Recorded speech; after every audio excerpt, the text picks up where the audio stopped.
嗨，大家好，欢迎回到强哥视频，好久不见。因强哥个人原因已经很久没有跟大家更新了，在此跟兄弟们说声抱歉。小伙伴们，你们相信吗？从现在起，你手上的稳定币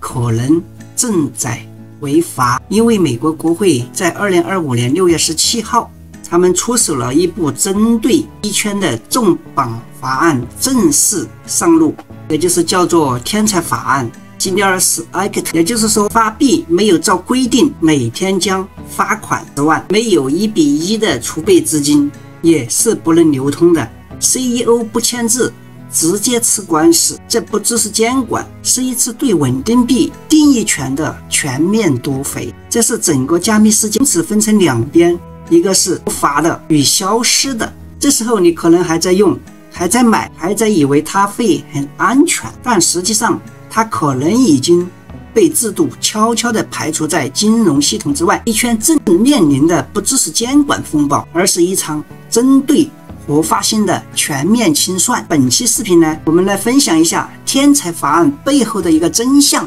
也就是说，谁会被救，谁会被制裁？你手上的稳定币还是钱吗？还是一颗快被出名的代币？到底谁能发币？要准备多少储备资产？如果哪天发行方破产了，用户的币还能兑换回来吗？也就是说，出事了，该谁来负责？那美国国会参议院正式发行的历史级的法案，刚才我们说的天才法案，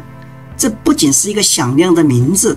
而是美国第一次在联邦层级上针对支付性的稳定币明确设定了发行规则、储备标准、监管制度以及法律责任。从现在开始，你看到的将是一个完全不一样的稳定币世界。发币如果没有按照规定来，每天将最高罚款10万美元，每一颗币都必须有1:1的美元储备，非合格的机构不能乱花，而且在链上执行它都是不行的。如果遇到破产，用户资产首次被明确的列为市场第一顺位，也就是说，当遇到某个交易所破产的时候，你的资产将第一顺位得到赔偿，这个是非常有利于我们币圈的小伙伴们。整个发行门槛也将全面拉高到跟银行一样的等级。简单的来说呢，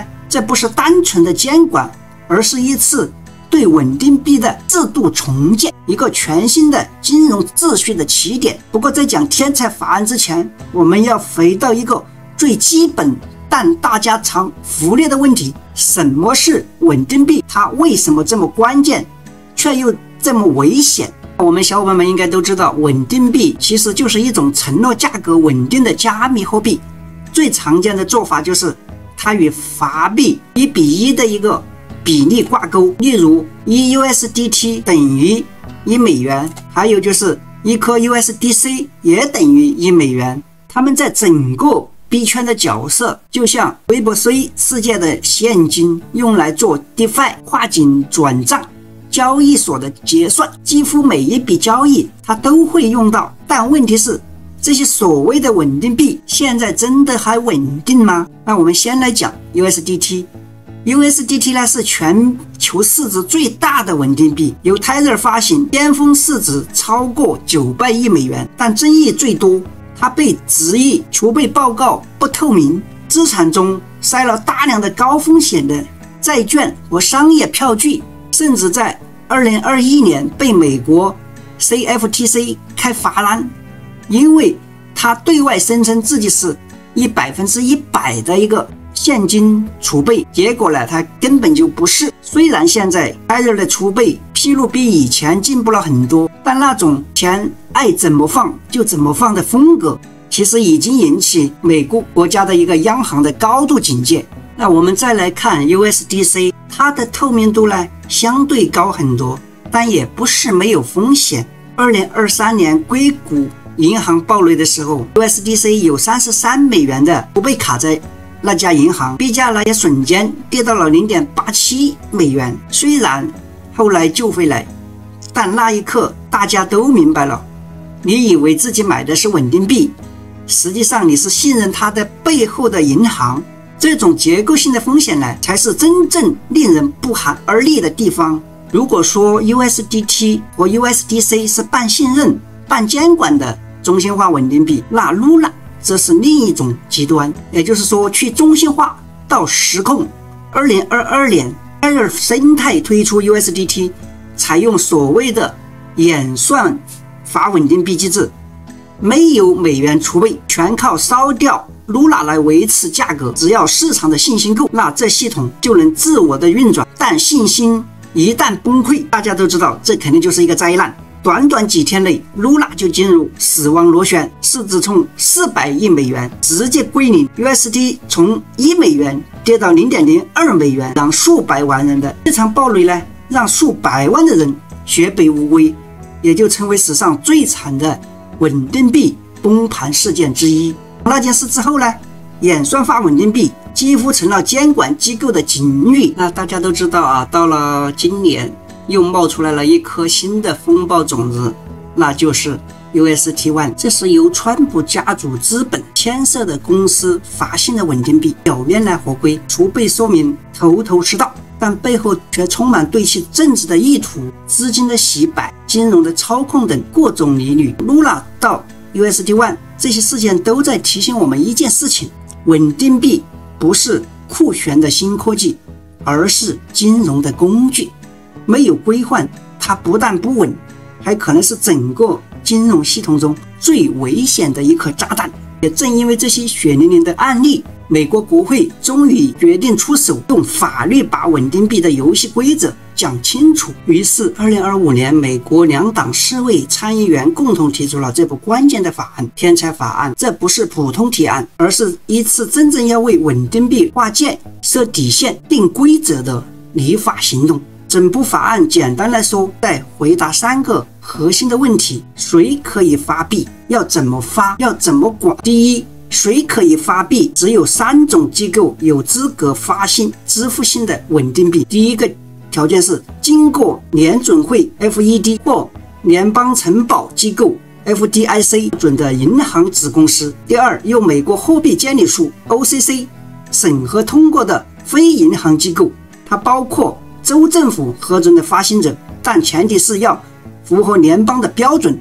而且只要你发行的稳定币市值超过100亿美元，就必须转非联邦监管。也就是换句话说，不论你是币圈的大佬、科技的新创，还是高的社区，如果没有合格许可发稳定币就是违法的。第二种，发币前要准备什么资产？天才法案强制规定，每一颗稳定币背后都必须要有1:1的高品质储备资产支持，包括现金、准的废纸钞、银行活期存款、93天内到期的美国国债、以国债抵押的短期回购协议、中央银行准备金，以及投入这些资产的货币市场基金。简单说，不能乱放钱，更不能拿用户的资产去炒币加杠杆，除非是短期的调度，还得经过监管机构的核准。第三，必须公开透明，所有合法的发币者每月必须公开储备报告，报告的内容要包括以下4点：第一，说明发行了多少稳定币；第二，储备资产的种类与存放位置；第三，经过注册会计师的审核；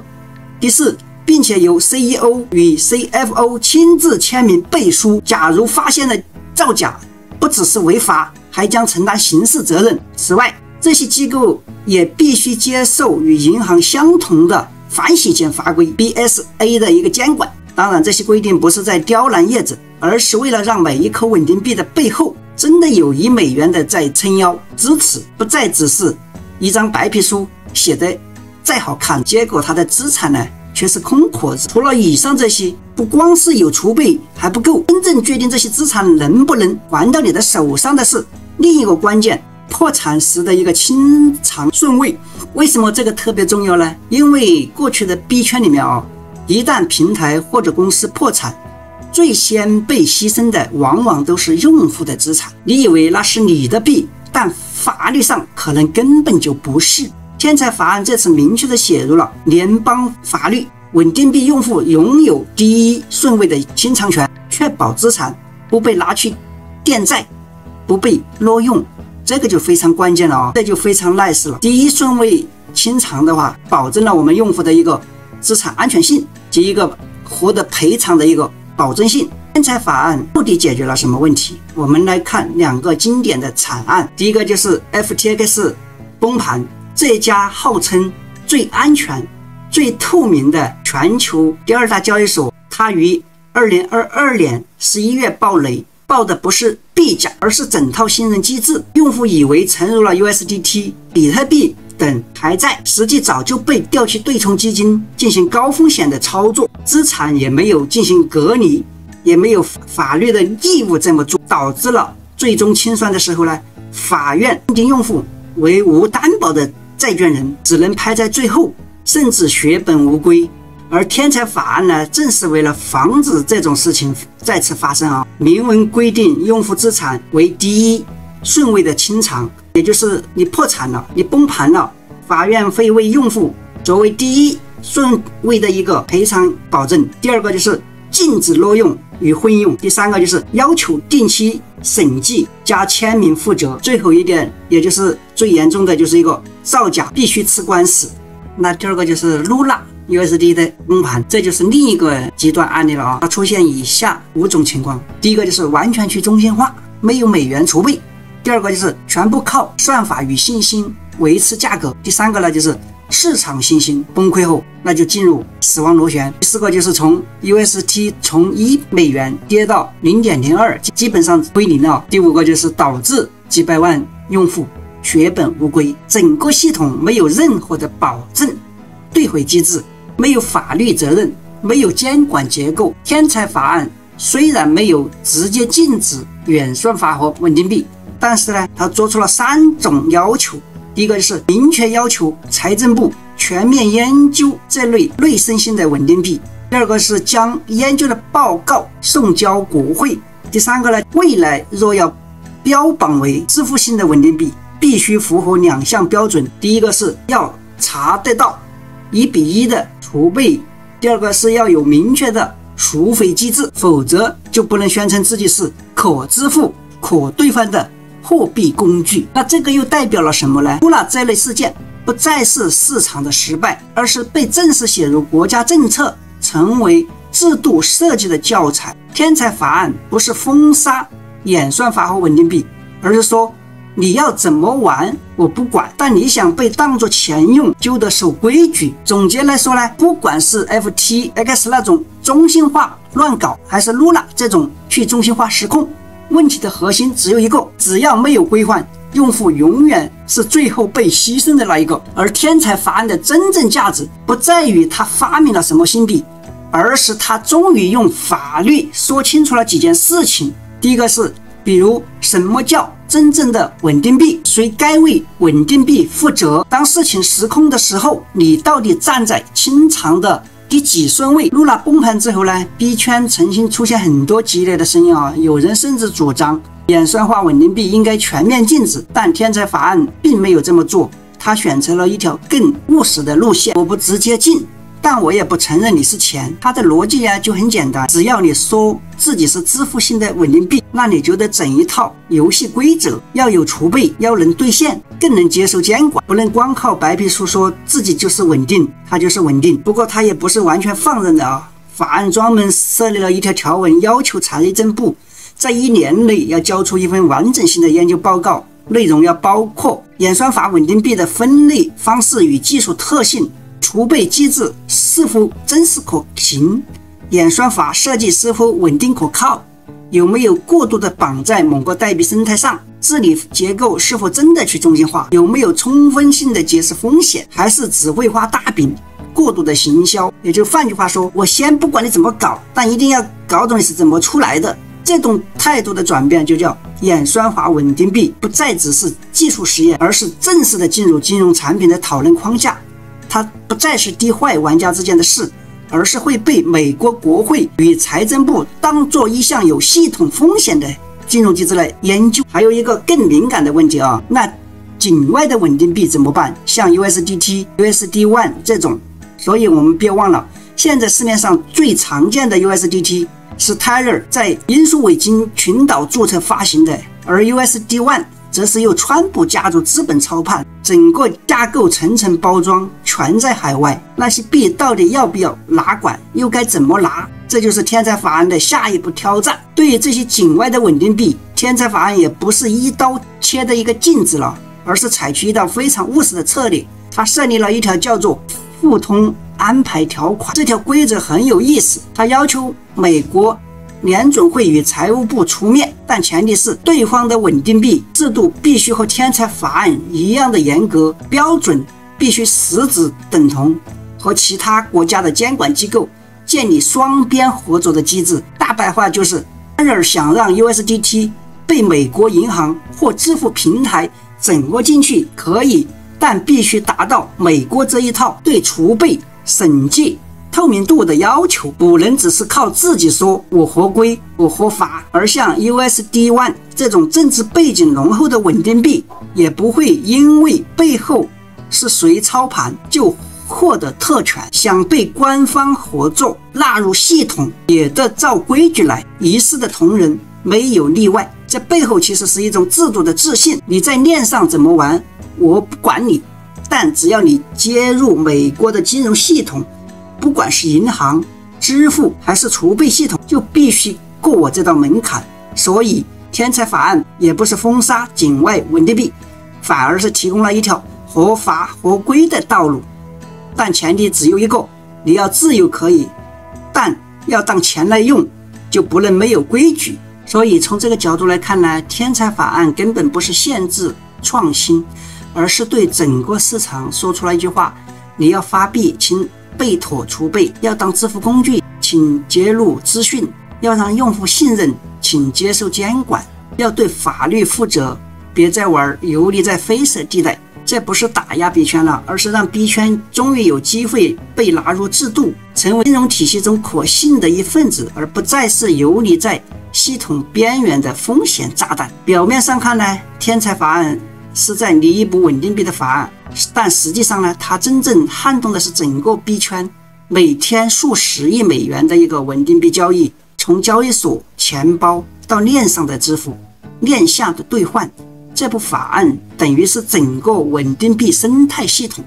换了一本使用者的手册，无论你是业者还是散户，都没办法绕过这场变革。那我们接下来聊一下这个天才法案对交易所和平台的影响有多大呢？第一，稳定币要先通过监管部门的门槛才能用在法币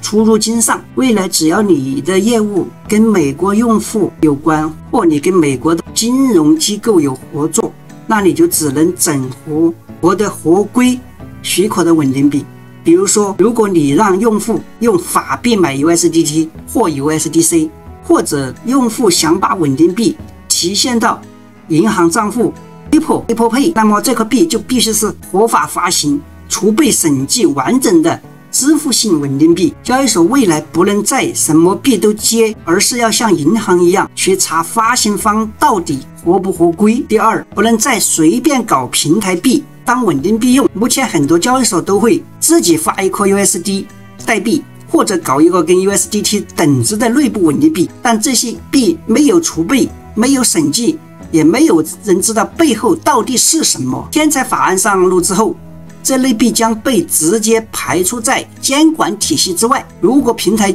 继续使用，甚至可能被认定为非法发行稳定币，最高每天罚你10万美元。第三，资产隔离成为法律义务。未来只要你是中心化交易所或钱包服务商，只要你接触到稳定币，无论是保管还是流动性管理，你就必须做到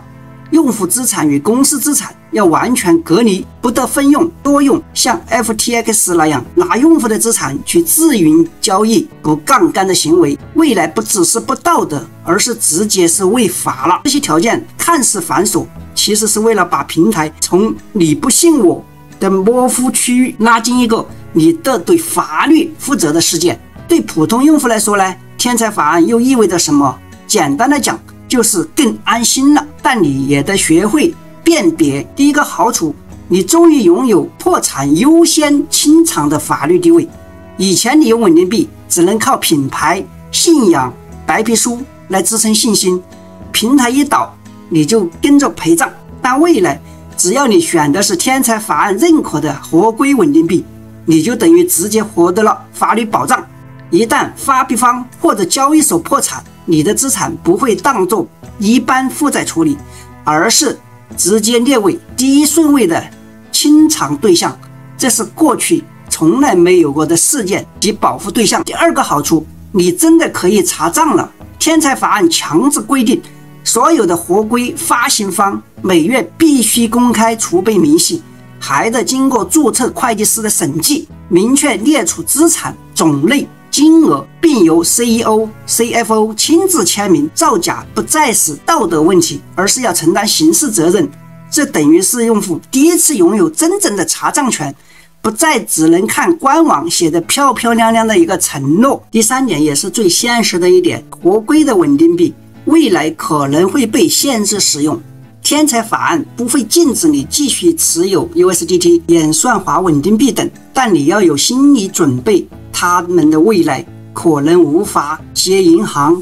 接 Apple Pay 主流交易对的支持，也就是说，他们可能无法再流通于主流金融的场景，甚至在某些交易所会被下架。这意味着选择哪颗稳定币，未来将不仅是我喜欢哪颗，而是我敢不敢承担它的法律风险。用户从现在开始，兄弟们必须要学会看这颗币有没有1:1的储备，有没有兑换的机制，发行方是否合规，能不能通过审计，是否有法律保护。以上这几点尤为关重，希望我们后面不管是大神也好，还是刚进币圈的兄弟伙们也好，都作为一个重点关注学习的对象。因为天才法案上路之后，整个市场的信任逻辑将完全改变。过去你是去看品牌人气故事，未来你是看是否合规，是否透明。那些没有公开资料，没有接受监管，只靠信仰撑着的稳定币，将会慢慢被排除在主流金融系统之外。稳定币之间的竞争呢，也不再是谁流动性强，谁用的广，而是谁能把账目说清楚，把储备金摊开来，站得住脚。这不是稳定币的终点，而是它真正成为货币工具的一个起点。今年20 表面上是在拟一部稳定币的法案，但实际上呢，它推动的是一场根本性的价值转移，从我相信某家公司到我相信这套制度真的能兑现。规则刚定，游戏才刚开始，未来的局势将如何演变，我们可以先思考几个关键的问题。Either USDT 会选择配合还是选择退出？ USDC 会不会因此成为最大的赢家？那些架构在境外的稳定币是选择妥协走进制度，还是干脆放弃美国市场？而由川普资本推出的 USD One 是否意外成为制度化进程的加速器？这些答案将在以后会慢慢的浮出水面。所以你手上每一颗稳定币，也许将在未来的几个月或1年后被重新定价、重新定义，都有可能啊。所以如果你是用户、是开发者、是创业者，现在最该问的问题不是这对我有什么影响，这种心理希望小伙伴们不要有啊，而是我们要去自我认识到，我现在用的稳定币会不会踩到监管的红线，哪天突然被清出局，会妥协还是选择对抗？ USDC 会盛世崛起，成为主流清算的工具，算法币还有翻盘的机会没有，还是彻底的边缘化？这些都是摆在眼前现实的问题啊。所以小伙伴们，你怎么看这场制度的变革？你手上的稳定币是否合规稳定，还是站在法律的边缘上？欢迎在评论区留言啊，告诉我们你的想法是什么。好了，本期视频就分享到这里了啊。如果本期视频内容对你有所帮助，记得